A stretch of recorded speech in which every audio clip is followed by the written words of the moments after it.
Hi friends, स्वागत आहे आपलं आणखी एका नवीन व्हिडिओमध्ये. तर आज आमच्या गावचा बाजार होता आणि मम्मीने पहा इथे बाजार करून आणला होता. मध्यंतरी मेथीची आणि कोथिंबीरची जुडी खूप महाग होती आणि आता पहा 10 रुपयाला एवढी मोठी जुडी. आणि बाजारामध्ये अद्रकही आणलं होतं आणि ते पाहून माझा लगेच चहा पिण्याचा मूड झाला. मग मी माझ्या एकटीसाठी लगेचच 1 कप चहा ठेवला आणि त्यामध्ये असं पहा आलं टाकलं, जे की खूप छान लागतं. आणि चहा पिऊन झाल्यानंतर परत मी बाजार भरण्यासाठी लागले. आणि इथे मम्मीने रक्षाबंधनसाठी बाजारातूनच राख्या आणल्यात.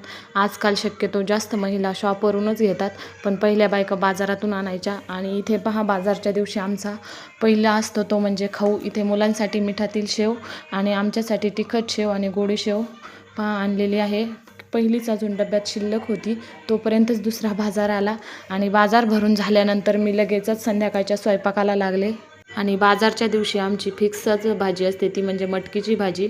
दरवेळेस आम्ही सिंपल अशी हिरव्या मिरच्या घालून करतो, पण आज हॉटेल स्टाईल करायची होती. त्यासाठी मी इथे 2 कांदे मोठाले कापून घेतले, टोमॅटो, थोडीशी कोथिंबीर, तेल टाकून कढईमध्ये थोड्या वेळ परतून घेते. आणि साईडला मी भाजून ठेवलेले शेंगदाणे त्यामध्ये टाकले. भाजून कशासाठी ठेवायचे तर ते तेलामध्ये जास्त क्रिस्पी होतात आणि भाजीला अजूनच टेस्ट येते.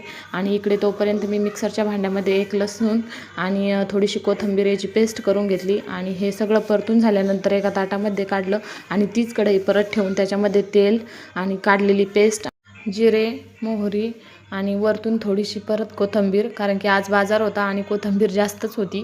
मला जास्त सवय आहे भाजीमध्ये कोथिंबीर टाकायची, त्यामुळे परत मी कोथिंबीर आणि थोडीशी हळद आणि आपल्याला जे घरगुती मसाले वापरतो आपण ते धना पावडर, प्रवीण मसाला हे टाकून थोड्या वेळ परतून घेतलं. आणि लगेचच धुवून ठेवलेली मटकी ही त्यामध्ये टाकली.